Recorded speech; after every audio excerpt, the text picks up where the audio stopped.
Hola a todos y bienvenidos a Psicohistorias. Soy Carlos y hoy vamos a sumergirnos en un fascinante viaje por la evolución histórica de la psicología social. ¿Alguna vez te has preguntado por qué actuamos diferente cuando estamos solos que cuando estamos en grupo? Hola Carlos, y hola a todos los oyentes. Soy Elena y estoy encantada de acompañarlos en este recorrido. La psicología social es esa rama que estudia exactamente eso, cómo nuestros pensamientos, sentimientos y acciones están influidos por la presencia de otros.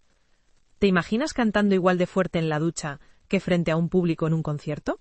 Madre mía, Elena, yo en la ducha soy Alejandro Sanz, pero ponme un micrófono delante de gente y me convierto en una estatua muda. Esto es justo lo que estudia la psicología social, ¿verdad? Exacto. Y hoy vamos a ver cómo esta disciplina ha evolucionado a lo largo de la historia. ¿Sabes que sus raíces se remontan a la antigua Grecia? Cuéntanos más, porque yo siempre he pensado que la psicología era bastante moderna. Pues fíjate que no. Ya Platón afirmaba que las personas sentimos la necesidad de formar parte de grupos por una cuestión muy práctica. Solos no podríamos sobrevivir. Y Aristóteles sostenía que nuestra naturaleza es fundamentalmente social y que nos convertimos en personas gracias a la interacción con los demás. O sea que Aristóteles ya sabía que yo sin mis amigos para ver el fútbol no sería el mismo. ¡Qué adelantado estaba el colega! Exactamente. Y esa idea ha sido la base para muchos psicólogos sociales posteriores. Pero vamos a avanzar un poco en el tiempo. Entre finales del siglo XVIII y principios del XIX, aparecieron figuras fundamentales para sentar las bases teóricas. Ah, ¿cómo quiénes? Por ejemplo, Augusto Comte, considerado el padre de la sociología y del positivismo. Él pensaba que solo mediante el positivismo podríamos entender realmente las leyes que rigen tanto el universo como a las personas. Vale, pero para los que no estén familiarizados, ¿qué es exactamente el positivismo? El positivismo sostiene que los únicos conocimientos válidos son aquellos que son reales, perceptibles a través de los sentidos y verificables. Es decir, Comte pensaba que solo lo que podemos comprobar científicamente es verdad. Vaya. Entonces, según Comte, mi abuela estaría equivocada cuando dice que siente en los huesos cuando va a llover. Bueno, a menos que pudiera demostrarlo en un experimento controlado. También en esa época tenemos a Charles Darwin, que aunque es más conocido por su teoría de la evolución, también tuvo un impacto en la psicología social con sus trabajos sobre los instintos sociales y el desarrollo de la moral. Espera, ¿Darwin hablaba de moral? Pensaba que solo se dedicaba a estudiar pájaros en las Galápagos. Hizo mucho más que eso. Darwin sugirió que nuestros principios morales también podrían estar determinados por la selección natural. Es decir, que hemos desarrollado ciertos valores porque nos proporcionan algún beneficio para la supervivencia, ya sea individual o en grupo. Entonces, cuando ayudo a una señora mayor a cruzar la calle, no es porque soy buena persona, sino porque evolutivamente me conviene. No es tan simple, Carlos. Más bien sugiere que las sociedades donde la gente coopera y se ayuda mutuamente tienen más posibilidades de prosperar. ¿Te imaginas vivir en una sociedad donde nadie ayudara a nadie? Uf, qué depresión. Bueno, ¿y quién más influyó en esta época? Karl Marx, por ejemplo, intentó relacionar las condiciones económicas y sociales con el comportamiento humano. Se preguntaba cómo la economía afecta al pensamiento de las personas y consideraba la sociedad como un todo frente a los conflictos. Ah, así que Marx no solo hablaba de revolución y lucha de clases, sino que también analizaba cómo el entorno económico moldea nuestra forma de pensar. Exacto. Y luego tenemos a Gabriel Tarde, que propuso algo muy interesante, que el comportamiento social se basa en la imitación, influenciada por el prestigio. Eso explica por qué todos acabamos vistiendo de manera similar cuando una celebridad pone de moda algo, o por qué intentamos hablar como nuestros ídolos. Precisamente. Y hablando de influencias, Émile Durkheim, padre de la Escuela Francesa de Sociología, afirmaba algo radical, que lo social existe incluso antes que el individuo.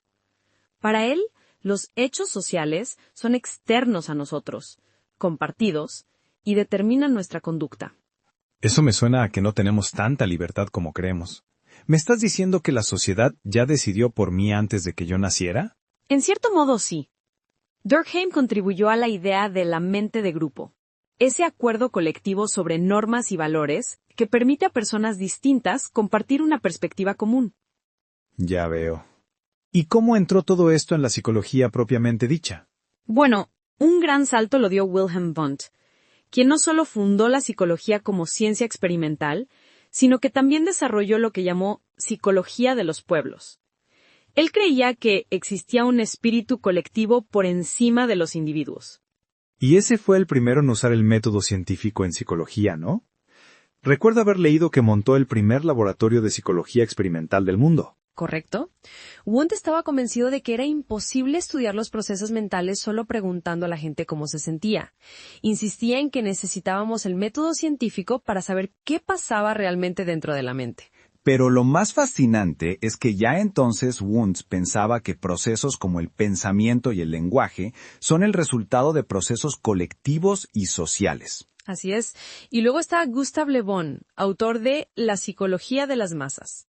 Él se centró en comparar cómo nos comportamos solos versus en una multitud. Ah, el que decía que nos volvemos como primitivos cuando estamos en grupo, ¿no? Como en los conciertos o manifestaciones. Sí, aunque su visión era bastante negativa. Le Bon planteaba que las personas descendíamos varios peldaños en la escala evolutiva cuando nos agrupábamos, que nos volvíamos menos racionales. Vale, pero todos hemos visto comportamientos de masa que parecen confirmar esto, ¿no? Como en el Black Friday, cuando la gente se pelea por una televisión en oferta. Es cierto que en grupo a veces actuamos diferente, pero las críticas a Le Bon señalan que no consideraba que las masas también pueden perseguir fines altruistas. Piensa en movimientos sociales que han logrado grandes cambios positivos. Tiene razón. Entonces, ¿qué pasó después de estos primeros pasos? Porque hasta ahora hemos hablado de los inicios. Pero, ¿cuándo se consolidó realmente la psicología social? El gran impulso vino después de la Segunda Guerra Mundial. Muchos científicos europeos migraron a Estados Unidos huyendo del nazismo, y allí la psicología social comenzó a institucionalizarse. ¡Qué interesante! Imagino que después de ver los horrores de la guerra, muchos querían entender cómo personas normales podían llegar a comportarse de formas tan atroces en determinados contextos. Exactamente. Figuras como Kurt Lewin fueron fundamentales. Él desarrolló la teoría de campo, que estudia cómo el entorno influye en nuestra conducta. Su famosa ecuación B igual a FPE establece que el comportamiento es función de la persona y su entorno. O sea, que no somos los mismos en diferentes situaciones. Yo puedo ser tímido en una entrevista de trabajo, pero el alma de la fiesta con mis amigos. Precisamente. También Floyd Allport contribuyó enormemente al establecer que la psicología social debía centrarse en el individuo real que piensa, siente y actúa bajo la influencia de otros. Esto me recuerda a experimentos como el de la prisión de Stanford o el de la obediencia de Milgram. ¿Son parte de esta evolución? Totalmente. Estos experimentos surgieron justamente de este periodo de consolidación, cuando se buscaba entender cómo el contexto social puede llevarnos a comportarnos de formas que ni nosotros mismos imaginaríamos. Bueno, y para ir cerrando nuestro viaje histórico, ¿qué otras teorías importantes surgieron en esta época dorada? Se desarrollaron teorías cruciales como la de la comparación social de Festinger, que explica cómo evaluamos nuestras opiniones y habilidades comparándonos con otros. También la teoría de la disonancia cognitiva, que describe cómo nos sentimos incómodos cuando nuestras creencias y acciones no coinciden. Eso me pasa cuando digo que estoy a dieta, pero me como una hamburguesa. Siento que estoy traicionando mis propias creencias. Exacto.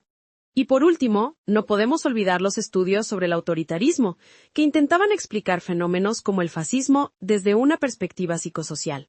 Ha sido fascinante este recorrido por la historia de la psicología social, Elena. Hemos visto cómo desde Platón y Aristóteles, pasando por Comte, Darwin y Marx, hasta llegar a Wundt, Le Bon y, finalmente, a la consolidación posguerra mundial, la psicología social ha ido evolucionando para ayudarnos a entender mejor cómo nos influenciamos mutuamente.